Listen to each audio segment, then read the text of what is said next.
Guys, അങ്ങനെ നമ്മുടെ എല്ലാ ഓണം എക്സാമും കഴിഞ്ഞു. ലാസ്റ്റ് എക്സാമായിട്ടുള്ള ഇംഗ്ലീഷിൻ്റെ റിവ്യൂ ആണ് ഇന്നത്തെ വീഡിയോ. അപ്പോൾ നമുക്ക് ഇംഗ്ലീഷിൻ്റെ ക്വസ്റ്റ്യൻ പേപ്പർ ഇതാണ്. ഏറ്റവും ചെറിയ ക്വസ്റ്റ്യൻ പേപ്പർ എനിക്കൊന്നും ഇതിൻ്റെ ആണ്. പിന്നെ ഗ്രാമർ ഞാൻ പേടിച്ചിട്ടാണ് പോയി, പക്ഷേ ഗ്രാമറൊന്നും വലിയ പണിയില്ല, ഗ്രാമറേ അല്ല, ഇതെല്ലാം വേഗം ചെയ്യാൻ പറ്റുന്നതാണ്. പിന്നെ ഈ 4 മാർക്കിൻ്റെ വായിച്ചു, 4 മാർക്കിൻ്റെ എല്ലാം നല്ല ക്വസ്റ്റ്യൻ തന്നെയാണ്. നമ്മളെ ലാലേട്ടൻ ഇൻ്റർവ്യൂവും കൂടി ചെയ്യാൻ വന്നു, അപ്പം എല്ലാം അടിപൊളിയായി.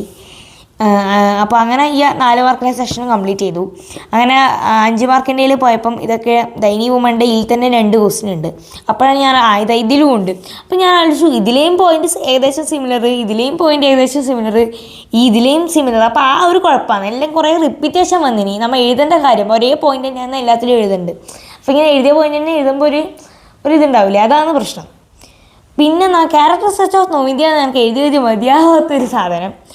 പിന്നെ ഇത് എഴുതി അമിഗോ ബ്രദേഴ്സിൻ്റെ.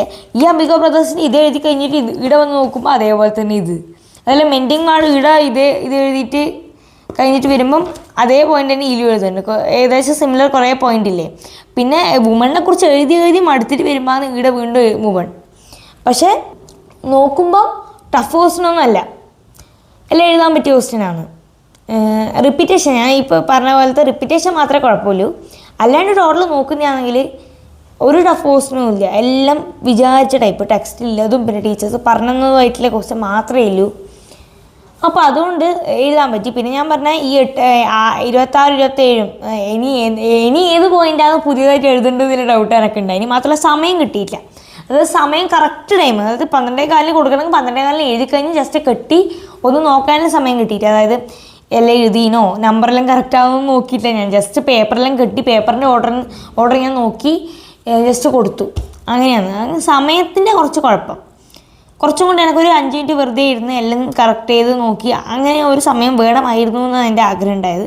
പക്ഷെ അത് കിട്ടിയില്ല. എന്നാലും കുഴപ്പമൊന്നുമില്ല, നോക്കാം. ഇനി എനിക്ക് 8 മാർക്കിൻ്റെ കുറച്ചൊരു ഇതായിട്ട് ആ അമിഗോ ബ്രദേഴ്സും മെൻറ്റിങ് കാർഡ് ഞാൻ സ്പീഡിൽ എഴുതിയ സാധനമാണ്. അപ്പോൾ അതിലൊരു ചെറിയൊരു സാറ്റിസ്ഫാക്ഷൻ കുറവുണ്ട്. പിന്നെ ഈ വുമൻ്റെത് റിപ്പീറ്റ് ചെയ്ത് വരുമ്പം എല്ലാ പോയിൻറ്റും ഒരേപോലെ ആയിപ്പോവോ എന്നുള്ളൊരിതും. പക്ഷെ കുഴപ്പമൊന്നുമില്ല, നോക്കാം. നമുക്ക് എങ്ങനെയാണ് പേപ്പറെല്ലാം കിട്ടുമ്പോൾ നോക്കാം. അപ്പം ഇനിയിപ്പം ഓണപ്പരീക്ഷ കഴിഞ്ഞു, ഇനി നാളെ ഓണപ്പരിപാടിയാണ്. സാരിയിൽ എടുത്തിട്ടാണ് സ്കൂളിൽ പോകേണ്ടത്. അപ്പം നിങ്ങളുടെ സ്കൂളിൽ ഓണപ്പരിപാടി നാളെ തന്നെയല്ലേ എല്ലാ സ്കൂളിലും. അപ്പോൾ എങ്ങനെയാണ് ഓണപ്പരിപാടി ഉള്ളത്, പിന്നെ ഇംഗ്ലീഷ് എക്സാമിൻ്റെ റിവ്യൂവും എല്ലാം നിങ്ങൾ താഴെ കമൻറ്റ് ചെയ്തോളൂ. അപ്പോൾ ഗൈസ് ബൈ.